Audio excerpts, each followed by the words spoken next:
Assalamu алейкум, урматтуу мекендештер, жалпыңыздарга салам. Бүгүнкү күндөгү өлкөбүздөгү дагы бир актуалдуу болуп турган темалар менен пикир бөлүшүм келди. Сойкулук деген эмне? Сойкулуктун канча түрү бар? Бийлик тарабынан бийликтөөлөр жүргүзүлүп, сойкулук менен алектенген кыргыз кыздарын колго түшүрүштү. Алардын өңү түсүн жашырбай эле коомчулукка жар салышты. Бул канчалык деңгээлде туура же туура эмес, сөзсүз оюңузду жаза кетиңиз. Анда эмесе сөз башынан болсун. Урматтуу мекендештер, биз колдон келишинче аял затын колдоп, аларды сыйлаганга милдеттүүбүз. Анткени аялсыз жашоо болушу мүмкүн эмес. Кандай болгон күндө дагы ал кыргыздын жараны. Сиз менен биздин жердешибиз. Кимдир бирөөнүн кызы, кимдир бирөөнүн эжекеси, дагы кимдир бирөөнүн карындашы. Балким кимдир бирөөнүн апасы, энеси. Бейиш энелердин таманынын астында. Аял заты бул үйдүн куту деп коет. Ушул жалпы ыйык аталыштарды эске алуу менен биз сөзсүз түрдө ар бир кадам шилтегенде этияттык менен мамиле жасаганды унутпашыбыз керек. Булар кыргыздын сойкулары деген темада коомчулукка жар салгандагысы, бул иштерге бөгөт коюлуп, же болбосо ошол бойдон жагымсыз окуялар ошо менен чекит коюлуп бүтүп калбайт. Тескерисинче бул күч алышы мүмкүн. Кантип кайсы бир кыргыздын үй бүлөсүнүн кызы, кимдир бирөөнүн балким жубайы, тууган урук деген болот. Дос, жар баары сөзсүз түрдө көрбөйт эмес, көрөт. Ошондон кийин ал кыз кандай акыбалда калат? Өчөш менен болуп отуруп, кайсы бир деңгээлде өзүнө өзү кол салышы дагы толук мүмкүн. Азыр коомчулукта чынбы, калппы сөздөр жүрүп атат. Ошол кыздардын бир экөөсү өзүнө өзү кол салды деп. Канчалык деңгээлде бул чын же кандай, аны дагы көрө жатарбыз. Бирок мындай окуялардан кийин бул жолдорго баруусу алардын сөзсүз мүмкүн, толук ыктымал. Түшүнүктүү. Бул эң жаман кадам. Сойкулук деп аты аталып тургандай, сойкулук менен алектенген ар бир аял заты бул жакшы эмес албетте. Кечирилгис ката болуп эсептелет. Андан көрө бирөөгө кул болуп иштеп, ошол жерден ак эмгегиң менен тапкан акчаң адал болор эле. Бул жагын эске алганда, бул жаман адат, жаман кылык.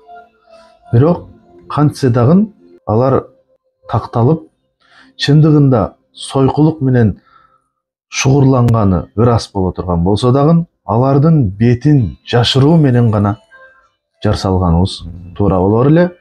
Биздин үрп адатка, кыргыз калкынын каада салтына ылайыктуу иш болор эле деп айтар элем. Ошону менен бирге эле биз баса белгилеп айтышыбыз керек, сойкулуктун дагы бир кечирилгис түрү бар. Саясий сойкулук өтө жаман. Саясий сойку деген кандай болот? Азыркы учурда тилекке каршы саясий сойкулар биздин өлкөдө күндөн күнгө басымдуулук кылат. Алардын тилеген максаты өз бизнестерин сактап калуу үчүн, өзүлөрүнүн кек башын этият кармоо үчүн ар кандай саясий сойкулук кадамдарга барат. Кантип? Биз эгемендүү өлкө болордон тарта канча деген илимдүү, билимдүү кыргыз келечегин ойлогон, эртеңки күнгө кайдыгер эмес татыктуу инсандарды курмандыкка чалып келишти. Булар өлбө жаным өлбө, ошол учурда кайсы гана, кандай гана бийлик болбосун, алардын астына пакта жаздай салып, болушунча жасакерленип, эптеп, аларга жагымпоздонуп, тилекке каршы сойкулуктун ушул түрү өтө кооптуу. Буга чейинки айткан сойкуларды оңдоп түзөөгө болот. Ал эми саясий сойкулар бүгүнкү күндө азыркы учурда өтө кооптуу. Ушулар менен күрөшкөндө учурдагы бийлик эч качан унутпаш керек. Алардын жагымпоздонуп, тилектеш болгонсуп сүйлөгөн сөзүнө эч качан ишеним артпаш керек. Демек, сойкуларды өңү түсүн ачык коомчулукка жарыялаардан мурда саясий сойкулардын өңү түсүн жарыяласаңыздар туура болмок. Дагы бир жолу баса белгилейм, салыштырмалуу айта турган болсок, сойкулук менен алек болуп жүргөн кыргыз айымдарын коомчулукка жүздөрүн ачык жарыялаардан мурда кайсы бир зөөкүрлөр бирөөнү зордоп же болбосо өлтүрүп кеткен жагдайлар толтура. Аларды эмне үчүн көздөрүн бекитип коесуңар? Дагы бир жолу кайталайм. Салыштырмалуу иретинде гана айтып жатам. Албетте алардын дагы көзүн ачык койгон болбой калат. Мындай жаман мыкаашылык иш кылса дагы көзүн жашырып анан экран аркылуу жар салышат. Эмне үчүн? Бул коопсуздук деген маселенин тегерегинде жаман мыкаашылык иш кылса дагы көзүн жашырып анан экран аркылуу жар салышат. Ошонун сыңарындай эле сойкулук менен алек болгон кыздарды дагы эч качан жүзүн коомчулукка ачык жарыялаган бул таптакыр туура эмес болуп эсептелет. Учурдагы бийлик эчен жолу жар салды. Мындан ары Райым Миллиондун эч кандай мафиясы болбойт. Камчы Көлбаевдин мафиясы мындан ары жүрбөйт деп жар салышты. Алардын карамагында иш жүргүзүп келген 100дөп, 200дөп кишилер жумуштан алынды. Кимдер алар? Алардын канчалык деңгээлде кайсыл иштерге аралашканы, ошондой эле эмне үчүн ал кишилердин өңү түсүн ачык жарыялабайсыңар?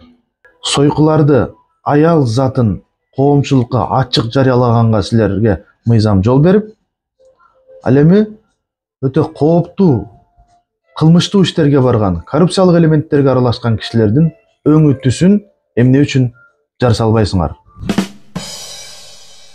Башка көйгөйлөрдүн баары тегизделип, бизде кыларга жумуш жок калгансып, Кыргыз Республикасынын өз учурунда илимдүүлөрдүн жалпы коомчулуктун макулдугу менен, колдоосу менен бекитилген эгемендүүлүк алгандан бери канча кыргыз баатырлары ошол желек менен дүйнөнү дүңгүрөтүп келген, канчалаган ийгиликтер ошол желек аркылуу келген. Эмне үчүн бүгүнкү күндө ал жакпай калат дагы башкага алмаштырыш керек? Азыркы тапта ушунун баары керек беле? Азыр дээрлик кыргызстандыктар Нурлан Шакиевди учурдагы жогорку кеңештин төрагасын жаман көрүп жемелеп атабыз. Анткени жалпы коомчулукка айдан ачык ошол кишинин коштоосу менен бул сунуш коомчулукка алып чыгылынды. Жогорку кеңеште талкуу болуп, биринчи окууда жактырылып отурат. Мунун артында ким турат деген маселени дагы бир аз ойлонуп койсок, ачыктык кылбайт. Албетте бул жерде Нурлан Шакиев жөн гана ошол сунушту алып чыккан киши катары, инструмент катары деп мен билем. Анткени бул желекти алмаштыруунун негизги эпкини каяктан келип отурат? Албетте бул президент мырза тарабынан мурдадан эле даярдалып, ушул кишинин идеясы деп мен билем. Садыр Нуркожоевдун бул түздөн-түз өзүнүн сунушу катары деп кабыл алам. Болгону башка кишилер аркылуу бул коомчулукка чыкты. Дагы көрө жатарбыз, аягына чыга элек бул жерде акыркы чечүүчү сөз президентибиз Садыр Нуркожоевде турат. Дагы да терең ойлонуп, коомчулук менен эгер эсептешиш керек, биз өз билемдик кылсак туура эмес болуп калат. Аша чапкан бул жакшылык эмес деген акылдуулук менен чечим чыгарчу боло турган болсо, бүгүнкү күнгө чейин Кыргыз Республикасы колдонуп келген желегибиз ошол бойдон калуусун мен туура көрдүм. Анткени биздин коомчулук наразы болуп турганда мен коомчулукка карама каршы иш жасабайм деп айтса, бул эң эле кыргыз элинин эртеңки күнүнө кайдыгер эмес президент катары кабыл алып, элдин үнүн уккан ажо катары тарыхта калат. Ассаламу алейкум, бар болуңуздар.